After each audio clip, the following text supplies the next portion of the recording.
무역개발회의라는 기구가 있습니다. 1964년도에 설립이 된 건데, 이 유엔 무역개발회의에서 지구상에 있는 국가를 4개의 그룹으로 이렇게 분류를 했습니다. A, B, C, D. 여기서 중요한 것은 A는 개도국이고 B는 선진국입니다. 우리는 그동안 A그룹에 속해 있었습니다. 그런데 2021년 7월에 스위스 제네바에서 열린 유엔 무역개발회의 68차 회의에서 대한민국을 A그룹에서 B그룹으로 승격시켰습니다. 즉, 개도국의 지위에서 선진국의 자리로 옮겨간 것입니다. 이것은 이 기구가 설립된 이래 57년 만에 최초였습니다. 그동안 대한민국을 암암리의 선진국으로 인정한 그런 여러 기구들이 있었지만, 이렇게 유엔에서 만장일치로 대한민국이 더 이상 개도국이 아닌 선진국이라 인정한 건 역사상 없는 일이었습니다. 이게 왜 이렇게 가치 있는 것이냐? 그동안에 20세기 우리나라 역사를 이렇게 쭉 돌아보면 정말 요즘 말대로 국뽕이라고 하죠. 그런 걸 느끼기에 충분한 쾌거였습니다. 잘 알다시피 우리나라 20세기 역사는 1910년부터 1945년까지 일제 36년의 강점기였고, 또 45년 8월 15일 해방 이후 5년 만에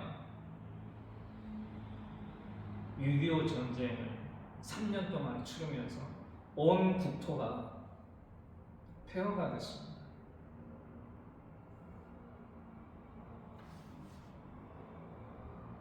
식민지에서 벗어난 국가가 또 3년간의 전쟁으로 인한 더 이상 일어날 수 없는 그런 상태가 됐는데, 우리나라는 이 모든 걸 딛고 60년 만에, 산업화를 시작한 지 60년 만에 전 세계 어느 나라도 달성하지 못했던 그러한 일을 해낸 것입니다. 근데 비록 이 시기에 이러한 어려움이 있었지만 우리나라의 국민들은 경제 성장뿐만 아니라 신의의식도 같이 성장을 해왔습니다. 잘 알다시피 우리나라는 1948년부터 1987년까지 이순간과 또 그 뒤를 이은 박정희, 전두환 군부 독자에 시달려왔습니다. 하지만 우리 국민들은 이러한 독재를 4.19 혁명, 1960년 4.19 혁명을 통해서 이순만을 몰아내고 5.18 광주 민주화운동, 또 1987년 6월 항쟁을 통해서 민주화를 성취했습니다. 그리고 2016년 촛불혁명까지 우리 국민들은 불의에 맞서서 이 땅의 자유와 민주주의를 지켜냈습니다. 이러한 일들이 어느 하루아침에 뚝딱 떨어져서 된 것이 아니다. 그 기원을 찾아보면 1894년 전봉준을 중심으로 고구려에서 일어났던 통합 농민 운동이 그 시발입니다. 또 그것을 이어받아 일제강점기 1919년 3월 2일 일이래. 그 일제의 폭거에 맞서 만세 운동을 펼친 그러한 맥들이 그대로 4.15 혁명, 5.18 광주 민주화운동으로 면면이 이어져 왔던 겁니다. 이를 통해서 우리 대한민국 국민들은 민주 시민으로서의 역량을 강화시켜 왔습니다. 벌써 3주 전이네요. 12월 3일. 대한민국 대통령 윤석열은 종북 반국가 세력을 척결하고 부정선거를 바로잡겠다는 미명하에 비상계엄을 발표했습니다. 법적 절차를 완전히 무시하고 내란을 일으켰던 겁니다. 하지만 그들이 간과한 게 있었습니다. 누구냐? 바로 시민들이었습니다. 우리 민주 시민들은 계엄령이 발표된과 동시에 국회로 가서 국회로 몰려든 계엄군을 맨몸으로 막았습니다. 그래서 비상계엄을 단 6시간 만에 해제시킬 수 있었습니다.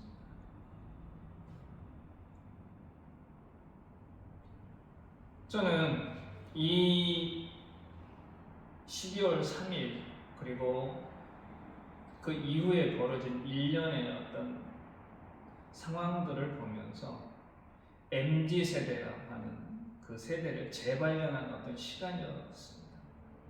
그동안 우리는 세대를 이렇게 구분해 왔었죠. 70대 이상의 나이 드신 분들을 산업화 세대, 또 50대, 60대를 민주화 세대, 또 그 밑에를 또 MZ 세대 이렇게 불렀습니다. 산업화 세대와 민주화 세대는 MZ 세대를 굉장히 걱정스러운 눈으로 바라봤습니다. 또 많은 염려를 했죠. 속된 말로 과연 쟤들이 생각이라는 걸 하고 사는 걸까? 이런 식의 염려를 했던 겁니다. 그러나 이번 12월 3일 비상계엄이 선포된 이후부터 12월 14일 탄핵이 가결될 때까지, 그리고 오늘 이 시간까지 그 모든 것을 계엄군을 막고 탄핵을 가결시킨 그 모든 일을 주도했던 건 바로 이 MZ 세대였던 겁니다.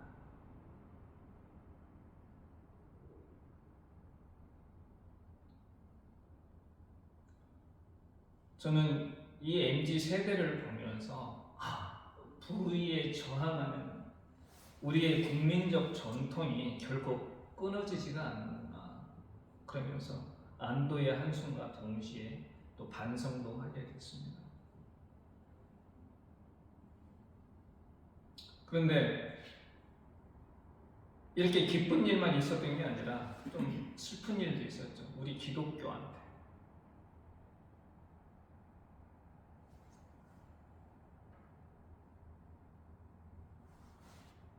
몇몇 기독교 목사들이 이번 내란을 옹호하고 또 윤석열 씨가 내세웠던 부정선거를 옹호하는 그런 주장을 폈습니다. 그 대표적인 사람이 바로 정광훈 목사와 황교안 전도사죠. 하나는 예장이고 하나는 친예교 전도사입니다. 이 황교안이라는 사람은 전직 국무총리였죠. 그리고 법조인 출신입니다.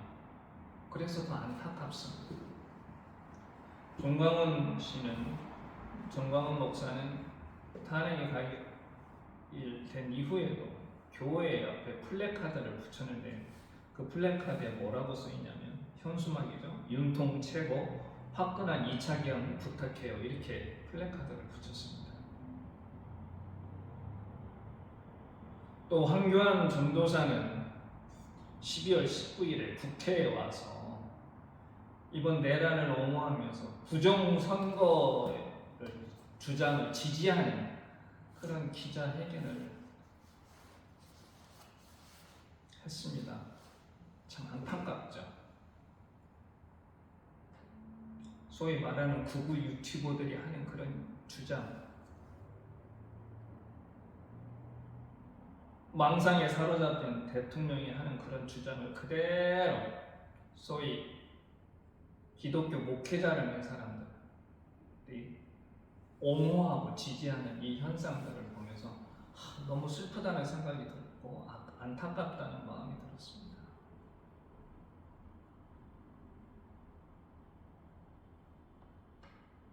전광훈과 황교안 그리고 이들과 함께하는 이 목회자들, 얼마나 하나님의 생각과 반대되는 행동을 하는 건지 성경을 조금만 들여다보면 알 수가 있습니다. 고한말에 무당이 하나 있었습니다. 진령군이라고 하는, 생각을 해보십시오. 진령군, 이 군이라는 호칭은 왕가, 그래서 왕가의 자녀들한테 붙이는 호칭입니다.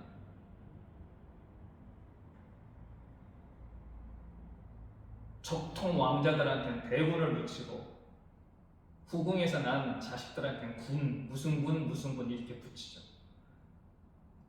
그러한 호칭을 무당이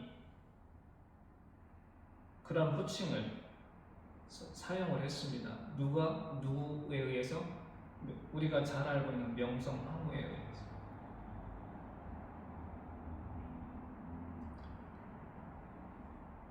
명성황후가 이모군란을 피해서 1882년에 일어났던 이모군란을 피해서 충주로 피신을 갔는데, 이때 진령군, 본명은 박창렬이라고 하는 여자 무당이 찾아옵니다. 그리고 언제 8월에 다시 한양에 갈 겁니다. 이렇게 예언을 해요. 근데 정말 그대로 됐습니다. 날짜는 15일의 차이가 있었지만 월은 맞았어요. 이걸 신통하게 여긴 명성황후가 이 무당을 데리고 한양에 갑니다.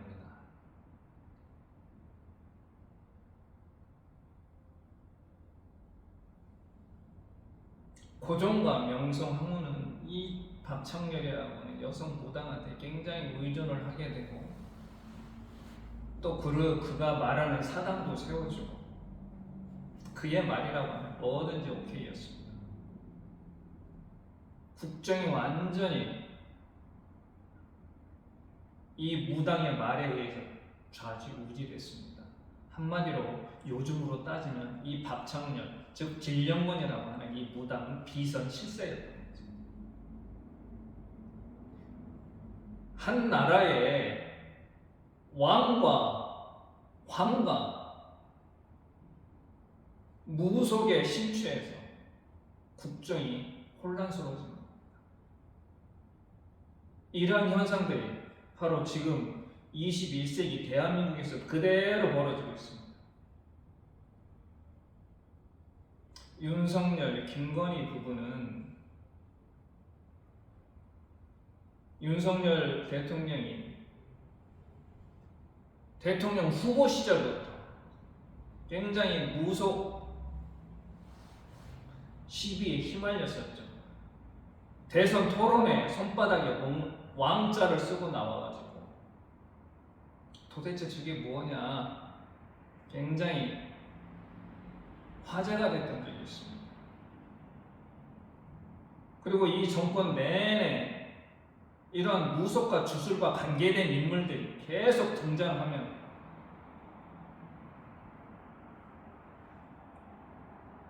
윤석열 대통령이 발표하는 기본 정책들마다 이러한 무속인들과 연결이 되어 있습니다. 천공, 건진, 최근에 입건된 명태균, 그리고 이번 내란에 주도했던 노상원, 이 사람들의 특징은 다 뭡니까? 무속임과 역술인이라는 거예요.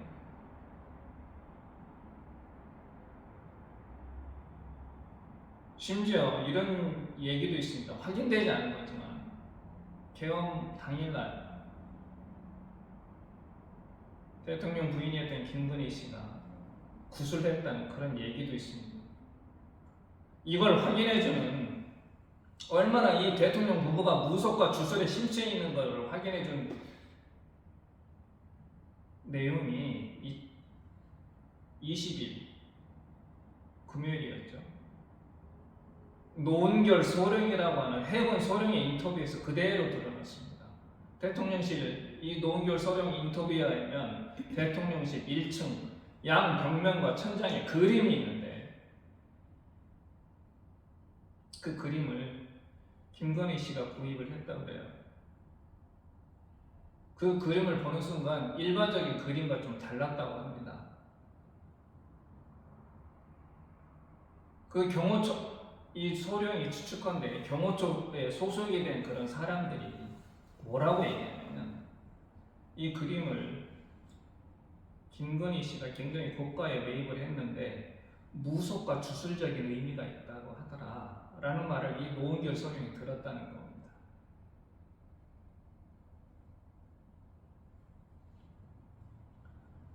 무속과 주술은 굉장히 하나님이 싫어하는 일입니다.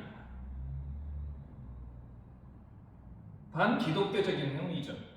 신명기 18장 10절에서 12절에 보면 이런 대목이 있습니다. 아들이나 딸을 불 가운데로 지나가게 하는 자나 점쟁이나 기륭을 말하는 자나 요술하는 자나 무당이나 진언자나 신접자나 밥수나 초혼자를 너희 가운데 용납하지 말라. 용납하지 말라는 건 죽이라는 겁니다.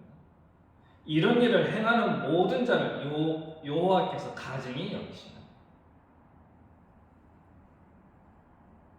무속, 주술, 역술, 이 모든 이러한 행위들은 여호와께서 가증히 여기시는 그런 일이라는 겁니다.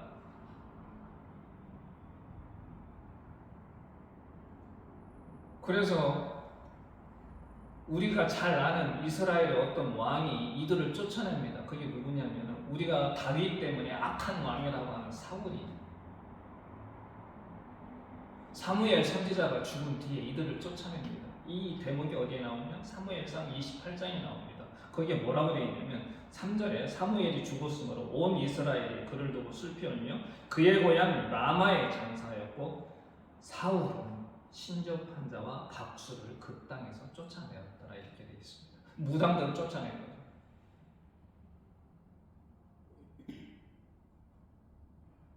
만약에 전광훈과 황교안 그리고 그를 추종하는 기독교 목회자들이 정말로 참다운 목회자라고 한다면 윤석열과 김건희 부부를 옹호하고 지지할 게 아니라 그들을 질책하고 비판을 해야 마땅합니다. 그래야 목회자의 참다운 자세죠. 그런데 오히려 그렇지 않고 그들을 옹호하고 지지하는 그런 어리석은 행동, 하나님께서 가증히 여기시는 그러한 일을 하고 있는 겁니다.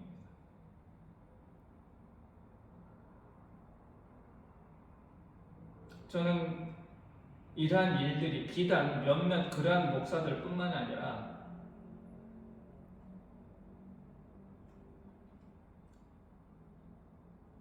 많은 목사들이 그런 정광훈과 황교안과 같은 그러한 사람들과 비슷한 생각을 갖고 있다는 것에 대해서 참 놀랍고 안타깝습니다.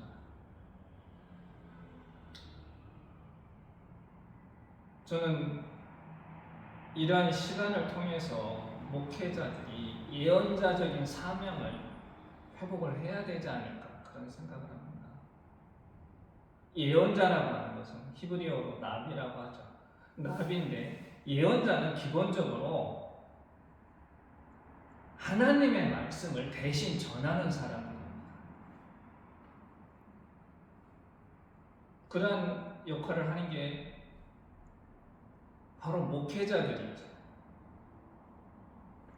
구약시대의 예언자들은 통치자나 관리들이 잘못을 했을 때 즉 그들이 불의와 불법을 저질렀을 때 침묵하지 않고 비판하고 질책하고 경고했어.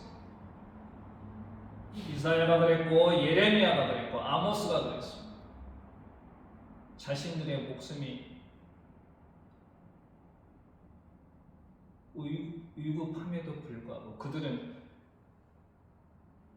과감히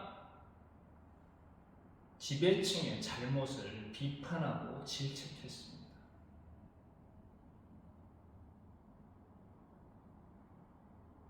어줍잖은 성경 구절 몇몇을 인용하면서 통치자의 잘못을 옹호할 게 아니라 성경 전체가 말하고 있는 하나님의 정의와 공의에 기반해서 그런 지배층의 불의와 불법을 비판하고 그들을 질책하는 게 바로 목회자의 사명 아니겠습니까?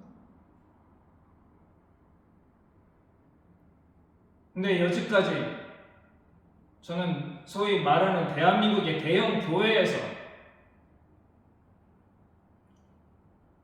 이번 내란 사태에 대해서 어떤 성명도 발표했다는 얘기를 듣지 못했습니다.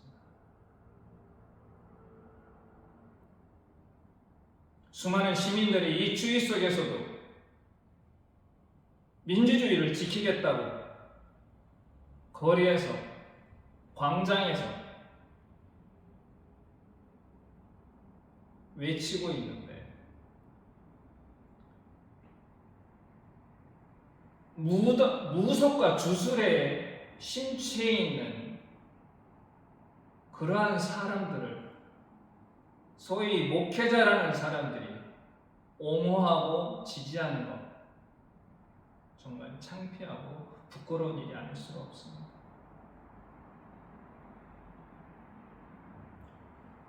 이제야말로 정말 저희가 정말 목회자들이 반성을 해야 될 그럴 시간이라고 생각을 합니다. 그동안 교회는 불의에 침묵하고 독재 권력을 옹호하고 복음을 축소, 왜곡하면서 신앙을 변질을 시켰습니다.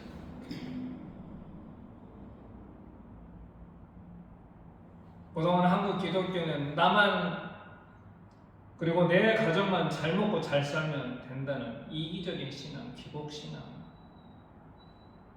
가르쳐왔고 그대로 실천해 왔습니다. 이제는 그러한 이기적인 신앙을 버리고 내 이웃을 내 몸과 같이 사랑하라고 하는 이 공동체를 번영하고 행복하게 만드는 그러한 이타적인 신앙으로 바뀌어야 될 때가 됐습니다. 2000년 전 예수님께서 이 땅에 오셔서 가난하고 힘없고 아픈 그리고 사회적으로 차별받고 소외받는 그러한 자들을 위한 삶을 사셨던 그러한 삶을 다시 한번 회복해야 될 시간이 이제 다가온 겁니다.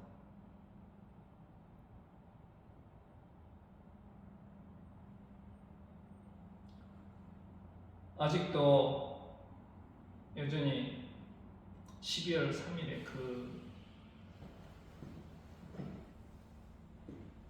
사건은 여전히 진행 중입니다. 그래서 우리나라 국민들이 여전히 불안합니다. 내란을 주동했던 우두머리는 여전히 대통령이랍시고 관저에 있고 이 내란을 사건을 수사하는 검찰이나 경찰, 공수처 과연 이들이 정말로 잘 수사할 수 있을까? 그리고 헌재는 정말 누가 봐도 뻔한데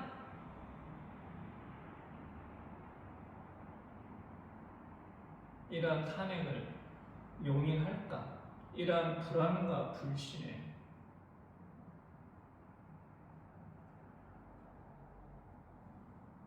나날을 편히 평안한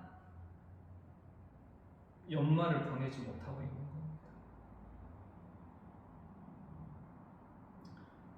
이러한 상황이 바로 오늘 본문에서 봤던 예수님의 재림, 인자의 재림 전 상황과 똑같습니다. 오늘 본문에 보면 어떻습니까? 인자가 재림하기 전의 상황은 공포와 혼돈에 의한 또 그로 인해서 사람들이 불안하고 또 하나님의 섭리와 능력을 의심하는 그러한 시간하고 똑같습니다.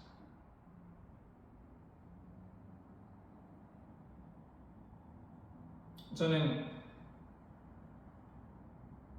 이번 이 사건을 보면서 어떤 생각이 들었냐면 이 시간은 알곡과 쭉정이 그리고 거짓과 진실을 가려내는 그런 과정이라고 저는 생각을 했습니다.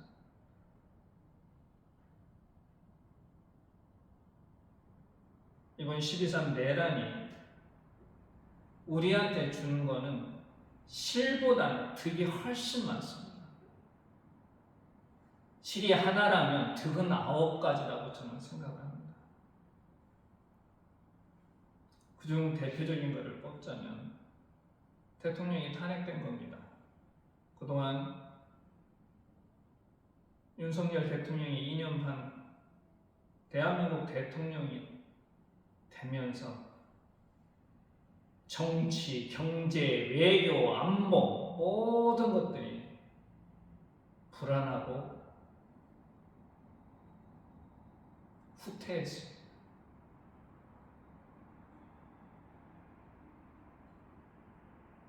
그가 한 일은 오로지 자기한테 주어진 권력을 자신의 사적인 목적을 이용하는 것밖에 없었습니다. 아까 좀 전에 말씀드렸던 것처럼 무속과 주술의 심취에서 그가 발표하는 정책마다 천공이라고 하는 사람의 유튜브만 보면 된다 이렇게 말할 정도였습니다. 한마디로 실정에 실정을 거듭한 그런 시간이었는데 그래서 너도나도 대통령을 하루라도 빨리 저 자리에서 물러나야 된다 이렇게 얘기를 했는데 법적으로 마땅한 뭐가 없었습니다. 하지만 어리석은 대통령이 스스로 탄핵의 빌미를 제공해서 대부분의 국민들이 고대했던 그러한 성과들을 얻어냈던 겁니다. 두 번째로는 우리는 이런 사건을 통해서 기득권층이 얼마나 불의하고 부패했는지를 다시 한번 알게 됐습니다. 그동안에는 공공연한 비밀이었는데 이 한 사건을 통해서 소위 말하는 사회 엘리트층, 지도층들이 얼마나 사리사욕에 휩싸여 있는 사람들인지를 국민들이 똑똑히 알게 된 그런 시간이 됐다는 겁니다. 소위 국회의원이라는 작자들이 자신의 당리당략과 사리사욕 때문에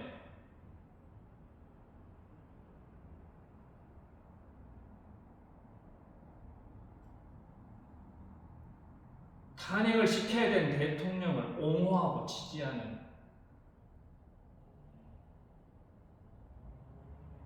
그러한 어처구니없는 일들을 우리가 똑똑히 이번에 봤습니다. 저들은 정말 저들의 머릿속에는 국가와 국민은 없구나 라는 것들을 우리가 재상 알게 된 그런 시간이라고 저는 생각을 합니다. 그리고 무엇보다도 더 큰 결실은 세대 간의 소통과 화합이라고 저는 생각을 합니다. 아까 제가 말씀드렸다시피 저도 민주화 세대입니다. 그런데 이번 일을 통해서 우리는 MZ세대에 대해서 새롭게 우리는 발전을 했습니다. 또 MZ세대는 민주화 세대가 이뤄놓은 성과를 다시 한번 체감하게 된 그런 시간이 됐습니다. 그러면서 서로가 서로를 이해하는 소통과 화합의 시간이 됐던 거죠. 저는 이번 사건이 준 가장 큰 이득은 바로 이거라고 저는 생각을 합니다. 여전히 불안하고 염려스럽지만 저는 궁극적으로 우리 국민들이 승리할 거라고 믿습니다. 어느 사회에 어느 시대든지 어리석은 사람들을 믿습니다. 우리는 보통 그들을 구구국자라고 부르죠. 그러나 건전한 상식을 가진 국민들은 항상 그들을 물리쳐왔고 이 땅 대한민국을 지켜왔습니다. 공포와 혼돈의 시간이 지나면 예수께서 재림해서 자기 백성들을 모아서 하나님 나라로 인도하듯이 저도 이 시간이 지나면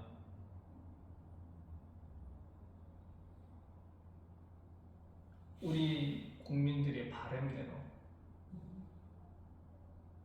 모든 일이 잘 이루어질 거라고 저는 확신을 합니다.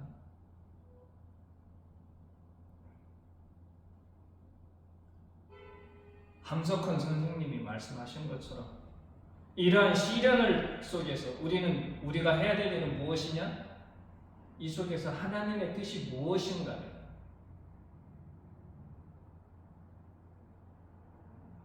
발견하는 그런 시간이 되어야 된다고 저는 생각을 합니다.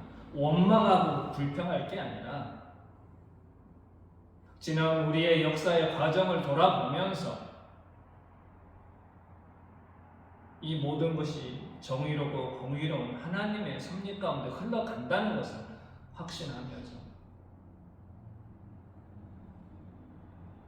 우리가 바라고 기대하는 그 날까지 좀 힘들고 어렵지만 확신 가운데 지냈으면 좋겠습니다. 이제 얼마 남지 않은 2024년 잘 마무리하시기 바랍니다. 그리고 새로운 2025년은 모든 먹구름이 걷어지고 새로운 대한민국으로 거듭나는 그런 2025년이 될 수 있도록 우리 모두 함께 기도하며 기다렸으면 이 연말을 또 보냈으면 좋겠습니다.